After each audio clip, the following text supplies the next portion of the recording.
longue enquête sur les liens entre un gang carcéral suprémaciste blanc et un cartel mexicain, de grandes quantités de drogue, d'armes à feu et d'argent ont été saisies lors de perquisitions multiétatiques à Washington et en Arizona.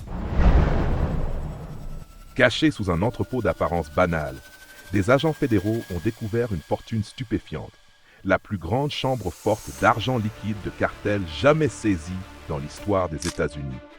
Des piles de billets. Il s'agissait d'une enquête conjointe impliquant la DEA, Drug Enforcement Administration, le service d'inspection postale des États-Unis et la police de Beverly Hills. Des compartiments secrets et une richesse inimaginable ont révélé l'ampleur du crime organisé comme jamais auparavant. Chaque recoin cachait des preuves choquantes, exposant jusqu'où les criminels sont prêts à aller pour protéger leur empire. Ce qu'ils ont trouvé à l'intérieur n'a pas seulement stupéfié les enquêteurs. Cela a remis en question tout ce que nous pensions savoir sur la portée et la sophistication des cartels modernes. Lors d'une opération stupéfiante, le FBI a saisi ce qui pourrait être le plus grand stock d'argent liquide lié au cartel de l'histoire américaine, ciblant des centaines de coffres-forts chez US Private Vaults à Beverly Hills. L'entreprise avait été inculpée pour trafic de drogue présumé, blanchiment d'argent et lien avec des activités de cartel de haut niveau. Dans seulement 369 coffres, les agents ont confisqué 86 millions de dollars en espèces, ainsi que des millions supplémentaires en or, argent, montres de luxe, bijoux en pierres précieuses et même 1,3 million de dollars en jetons de casino de Las Vegas. Les procureurs ont soutenu que ces actifs étaient liés à des activités criminelles, bien qu'ils n'aient présenté aucune preuve pour étayer cette affirmation. En vertu des lois américaines sur la confiscation des avoirs, civil forfeiture, le gouvernement peut saisir des biens soupçonnés d'être d'origine criminelle avec un minimum de preuves, bien en deçà de la norme requise pour une condamnation pénale. Les critiques affirment que cela donne au procureur un pouvoir trop large pour saisir des biens d'abord et les justifier plus tard. Les responsables de Los Angeles ont maintenu que les objets saisis semblaient suspects, citant de grandes sommes d'argent inexpliquées et des liens avec des individus ayant un casier judiciaire. Le raid s'est déroulé sur 5 jours dans un centre commercial tranquille de Beverly Hills. Les agents du FBI ont restitué environ 75 coffres et prévu d'en rendre au moins 165 autres, reconnaissant l'absence de preuves d'actes répréhensibles dans ces cas. De nombreux autres coffres sont restés non réclamés ou non identifiés. L'acte d'accusation reprochait à US Private Vaults de se présenter à des clients cherchant l'anonymat face aux forces de l'ordre et au fisc, certains membres du personnel aidant prétendument les clients à convertir des espèces en or pour éviter les contrôles.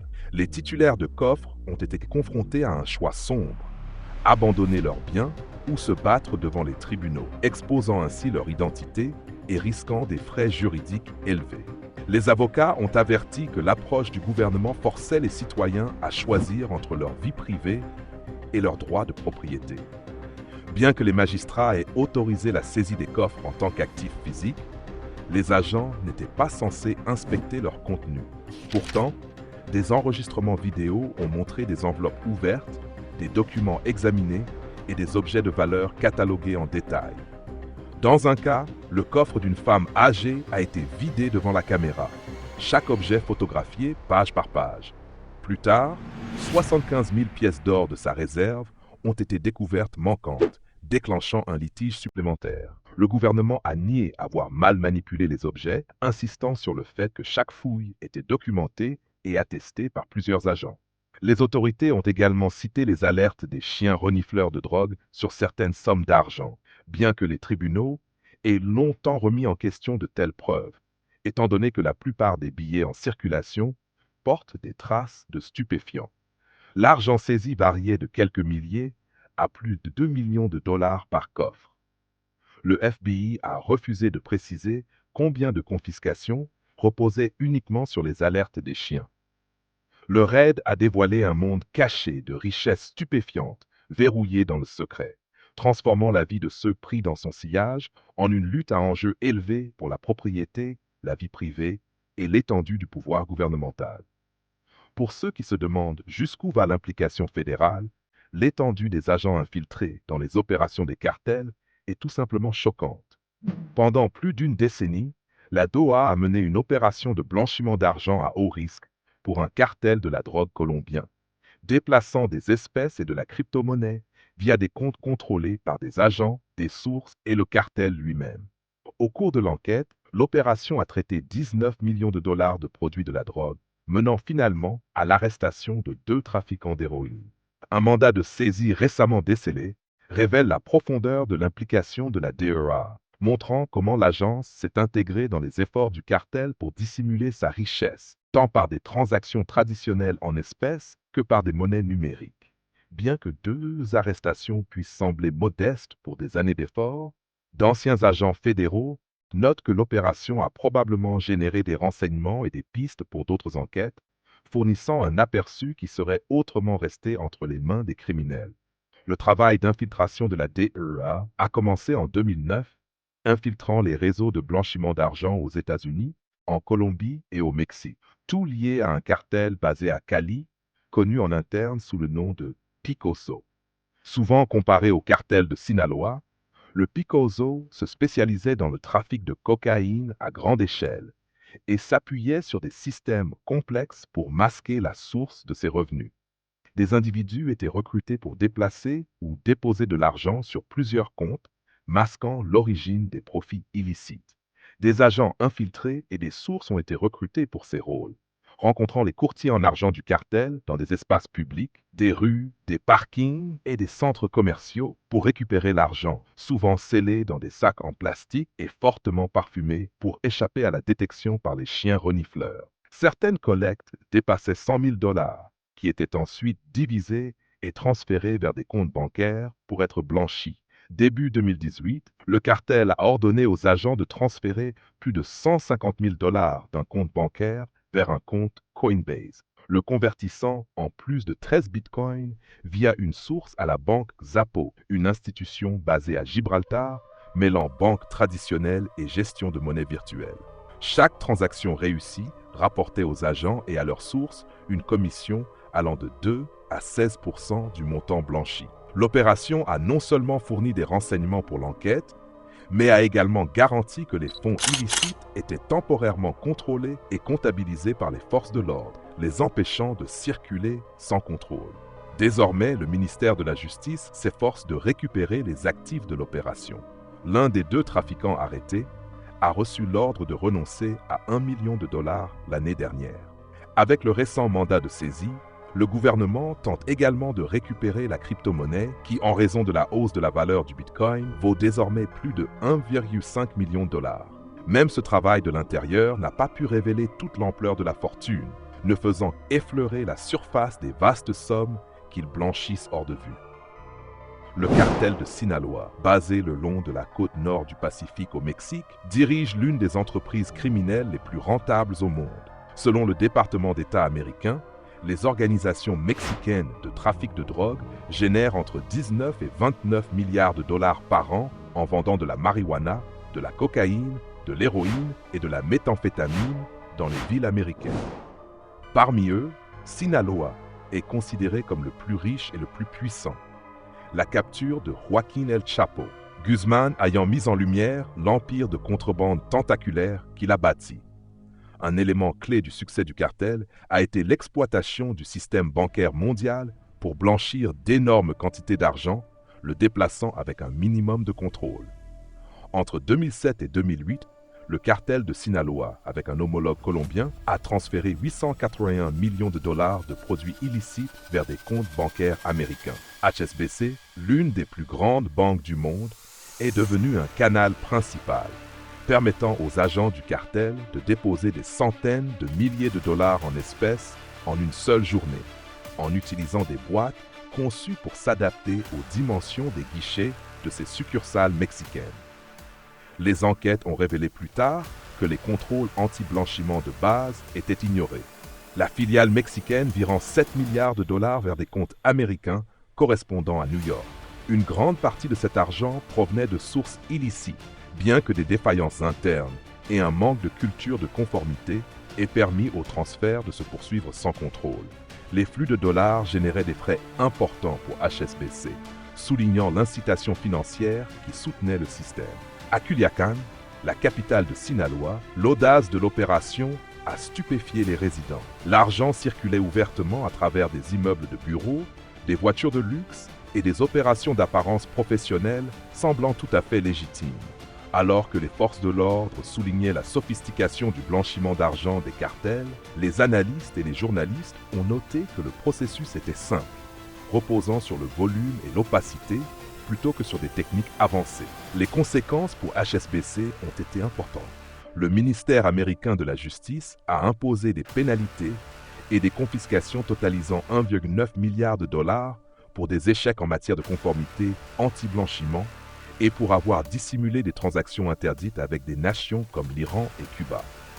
En réponse, HSBC a mis en œuvre des réformes, renforcé les systèmes de surveillance et élargi ses effectifs de conformité en matière de criminalité financière, augmentant le personnel à temps plein de 54% entre 2012 et 2013. Malgré ces efforts, le système bancaire reste vulnérable. Les réglementations anti-blanchiment se sont améliorées, les banques investissant dans des programmes de conformité, des règles de connaissance du client, KYC, et l'identification des clients à haut risque. Pourtant, le volume même des produits illicites du commerce de la drogue crée des voies persistantes pour que l'argent s'écoule dans le système financier, contournant souvent les contrôles comme l'eau qui se fraye un chemin à travers les fissures de la roche. HSBC n'était ni la première ni la dernière institution impliquée dans des scandales de blanchiment d'argent. En 2010, la banque Wachovia a été jugée coupable d'avoir facilité le transit d'au moins 110 millions de dollars de fonds de cartel via des bureaux de change mexicains. En 2012, des enquêtes du FBI ont révélé comment le cartel des Zetas blanchissait de l'argent via une opération de chevaux de course au Texas en utilisant Bank of America. Plus récemment, Western Union a accepté de renforcer les garanties dans ses activités de transfert d'argent le long de la frontière sud-ouest. À travers le Mexique, les bureaux de change opèrent désormais selon des règles plus strictes destinées à limiter les grosses transactions en dollars. Pourtant, les forces de l'ordre continuent de surveiller de près le flux de fonds illicites, anticipant la prochaine innovation que les narcos déploieront pour garder leurs milliards en mouvement sans être détectés. Lorsqu'il s'agit de flux massifs d'argent narco, un nom se démarque de tous, Pablo Emilio Escobar Gaviria. Il a contourné les banques entièrement et des décennies plus tard, des traces de sa fortune refont encore surface dans les endroits les plus inattendus. Le roi du cartel de Medellín.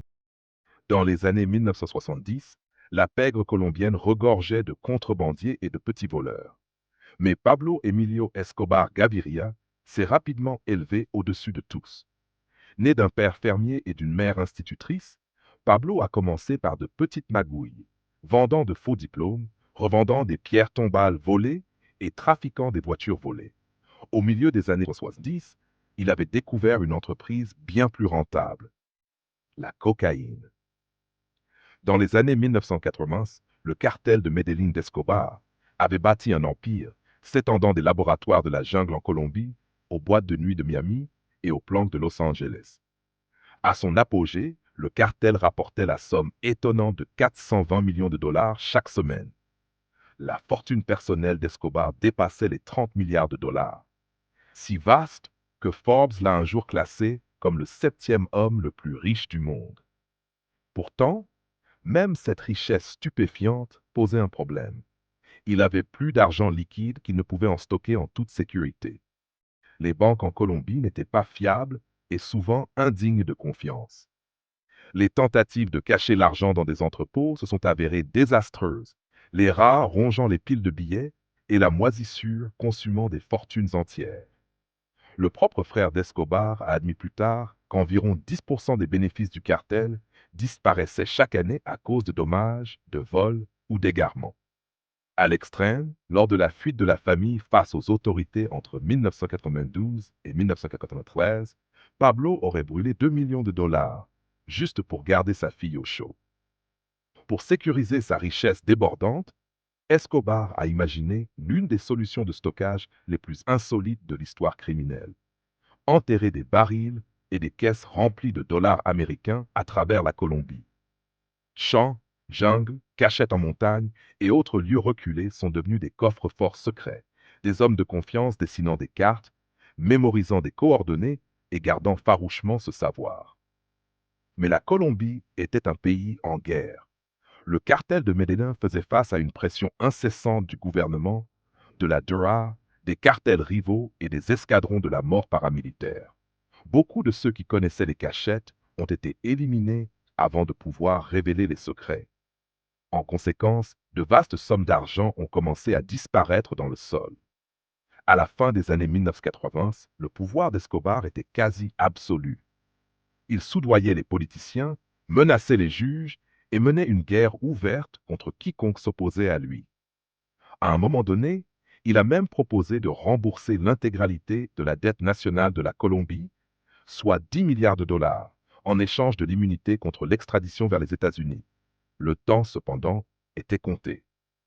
En 1991, sous la pression, Escobar s'est rendu à ses propres conditions.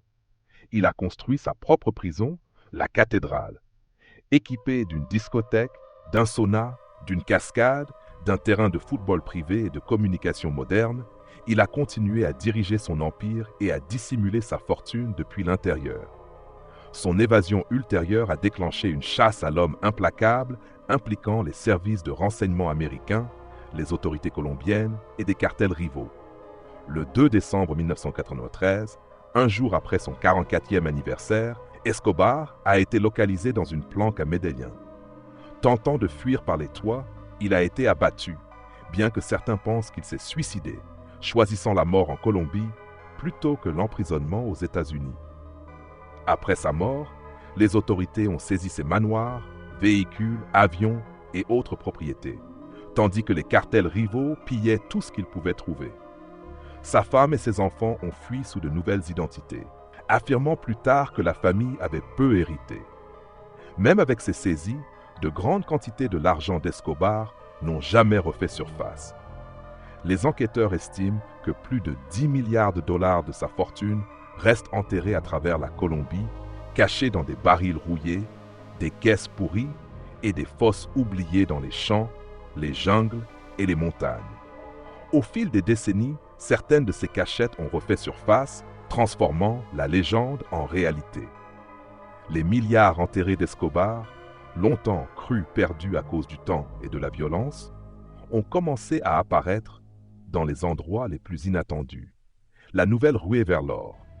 Ces dernières années, des fermiers colombiens travaillant les mêmes terres que leurs familles cultivaient depuis des générations ont commencé à découvrir des trésors inattendus sous le sol.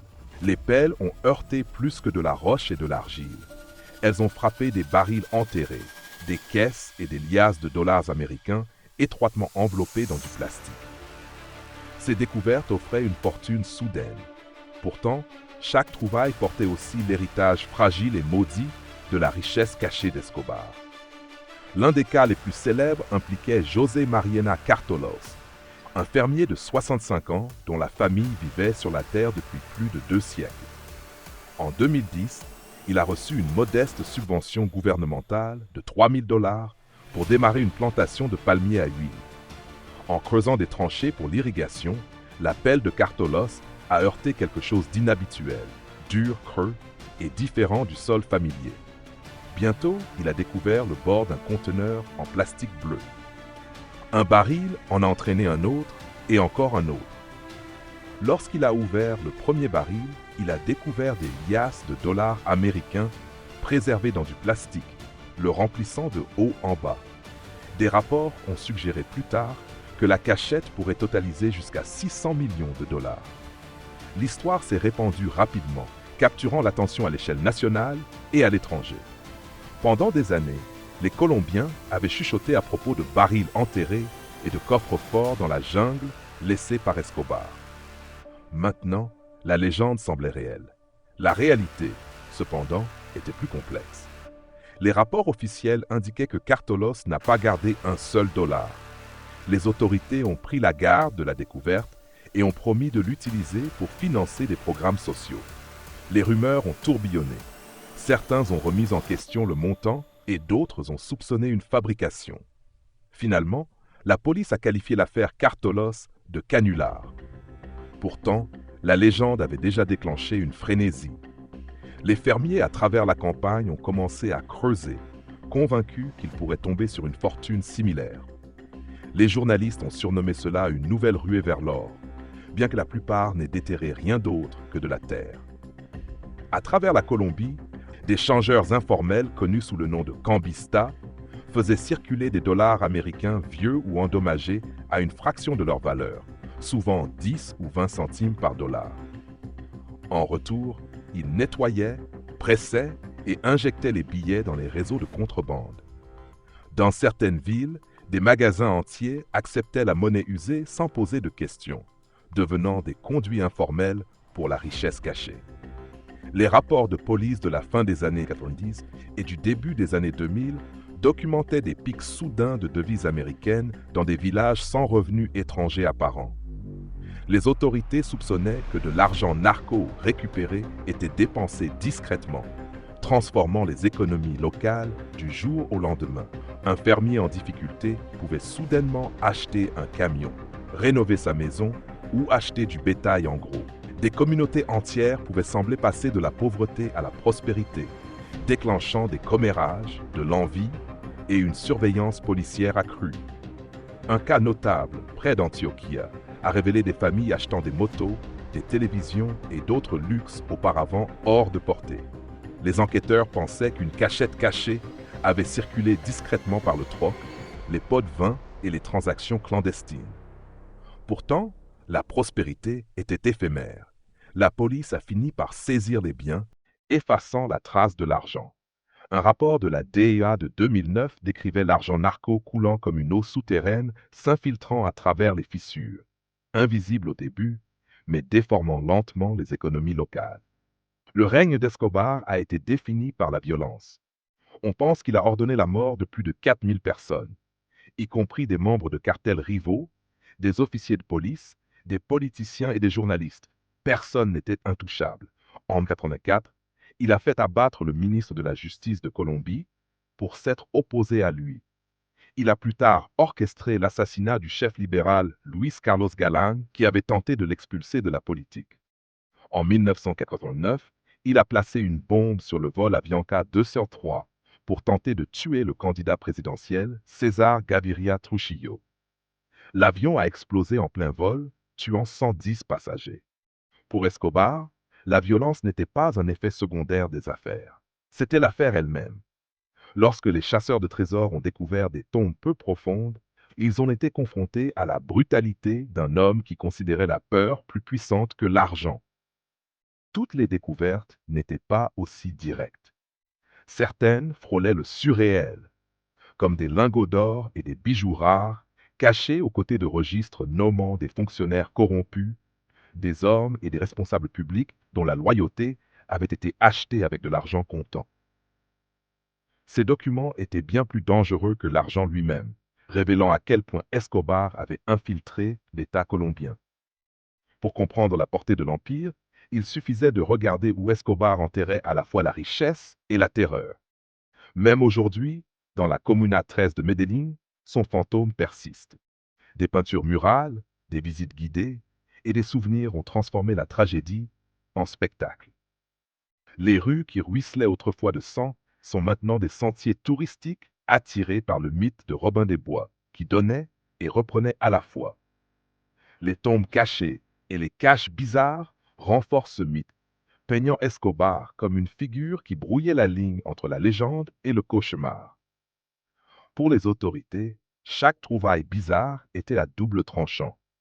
L'argent et l'or affaiblissaient les vestiges du cartel de Medellín, mais les os, les registres et les cercueils improvisés leur rappelaient à quel point Escobar avait empoisonné le sol même. Lorsque des restes ont été découverts aux côtés de caches à l'Hacienda Nápoles, le message était sans équivoque. Sa fortune était maudite. Les découvertes étranges et effrayantes, os, registres et bijoux, ont brisé toute notion d'Escobar en tant que héros populaire. Il n'était pas un Robin des Bois. Il a bâti son pouvoir par la terreur, posant des bombes dans des avions, ordonnant des assassinats en plein jour et cachant non seulement de l'argent, mais aussi la preuve de sa cruauté sous la terre. Chaque découverte a pelé des couches du mythe, révélant un empire plus sombre et plus étrange que même Hollywood n'osait le dépeindre. Au-delà des os, de l'or et des registres imbibés de sang, l'argent enterré portait un autre danger.